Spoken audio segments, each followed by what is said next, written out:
आपने ऐसी बहुत सी कहानियां सुनी और देखी होगी जिसमें एक बादशाह किस तरह तख्त हासिल करने के लिए अपनों का ही खून बहाता है।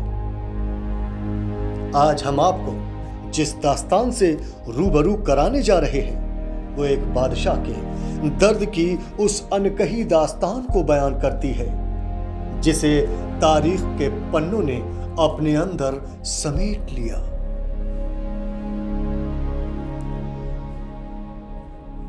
यह दास्तान है मुगल बादशाह खुर्रम की, जिसे इतिहास में शाहजहां के नाम से जाना जाता है। शाहजहां वो मुगल बादशाह रहा जिसने खुद अपने 18 भाइयों का खून बहाकर दिल्ली की सल्तनत पाई, मगर जिस तख्त को उसने अपने भाइयों के खून से लाल किया था, एक दिन वही तख्त उसका भी दुश्मन बन गया।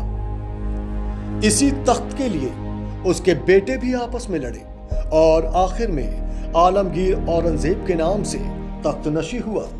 ये बातें सभी को इतिहास से मालूम है, मगर शाहजहां की जिस दर्द भरी दास्तान को ना कोई देख पाया ना कोई सुन पाया, वो थी खुद उसके बेटे औरंगजेब के द्वारा उसकी दुर्गति। ये वो वक्त था जब शाहजहां की 8 संतानों में दिल्ली की गद्दी को लेकर घमासान मचा था। इनमें से 4 बेटे दारा शिकोह मुराद, बख्श आलमगीर और शाह शुजा, जबकि 4 बेटियों में जहां आरा बेगम, रोशन आरा बेगम, हुस्न आरा बेगम थी। शाहजहां ने जो बोया था वही उसे काटना भी पड़ा। जिस तरह उसने अपने भाइयों को मारकर सल्तनत पे कब्जा किया, उसी तरह अब उसकी संतानें भी एक दूसरे की खून की प्यासी थी। इन 4 बेटों में से हर एक का साथ एक शहजादी ने दिया। इस सब को रोकने के लिए शाहजहां ने दारा शिकोह को अपना वारिस घोषित कर दिया, जिसका साथ रोशन आरा दे रही थी। मगर आखिर में आलमगीर ने फतह हासिल की और अपने बाकी भाइयों को मारकर दिल्ली की गद्दी पर बैठा।